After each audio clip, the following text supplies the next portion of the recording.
বন্যা কবলিত মানুষের যে টাকা তারা ব্যাংকে রেখেছে এই বিষয় নিয়ে আমি কিছু কথা বলবো আর কি।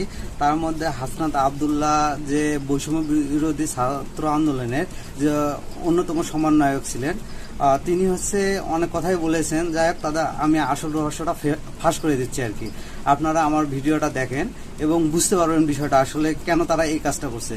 তারা প্রায় টাকা তুলেছে 11,10,00,000 টাকা এবং তারা ব্যয় করেছে 1,75,00,000 টাকা। এটা আমি পেয়েছি মাছরাঙ্গা টেলিভিশন থেকে। আমি আপনাদেরকে রেফারেন্সটাও দিয়ে দিলাম, যদি আপনাদের কখনো সন্দেহ হয় তাহলে আপনারা এগুলো জাস্টিফাই করে দেখতে পারেন যে আমি কোনো তথ্য ভুল দিচ্ছি কিনা। কিন্তু আসলে তারা যে এতগুলো টাকা তুললো এবং মাত্র 1,75,000 টাকা যে শুধুমাত্র তারা বন্যা কবলিত মানুষের জন্য দিল, আর বাকি টাকাগুলো তারা কি করছে, ব্যাংকে রেখে দিছে। বাস ভালো কথা, ব্যাংকে রেখে দিছে। তারা বন্যা পরবর্তীতে স্টেপে কাজ করবে, কিন্তু আসলে কি তারা কাজ করছে? তারা তো সারা বাংলাদেশে যে জেলায় জেলায় সমাবেশ করে বেড়াচ্ছে। তারা বাকি টাকাগুলো দেবে। আর এতদিন পর্যন্ত কি এখনো বন্যার পানি কমে নেই, মানে তাদেরকে টাকা দেওয়ার উপযুক্ত হয়েছে না? আসলে এটা আসল কথা নয়। আসল কথা আমি বলে দিচ্ছি আপনাদেরকে।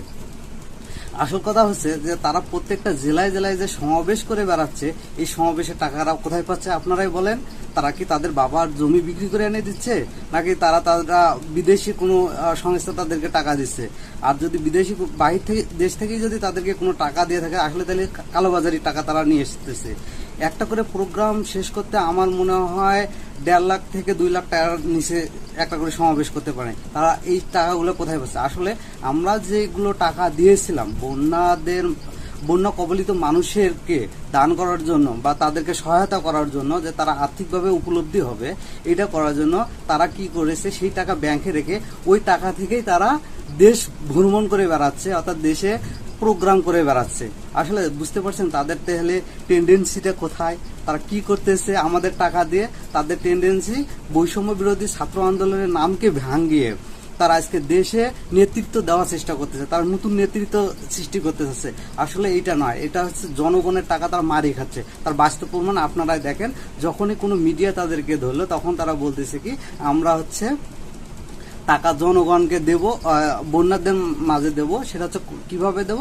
যখন বন্যা পরবর্তী স্টেপে বা অন্য কোনো সময় যদি বন্যা হয় তখনই আমরা দেব। অন্য সময় বন্যা হতেও পারে, নাও পারে। এটা প্রাকৃতিক দুর্যোগ। এটা প্রাকৃতিক দুর্যোগকে বলে আসবে? আপনারাই বলেন।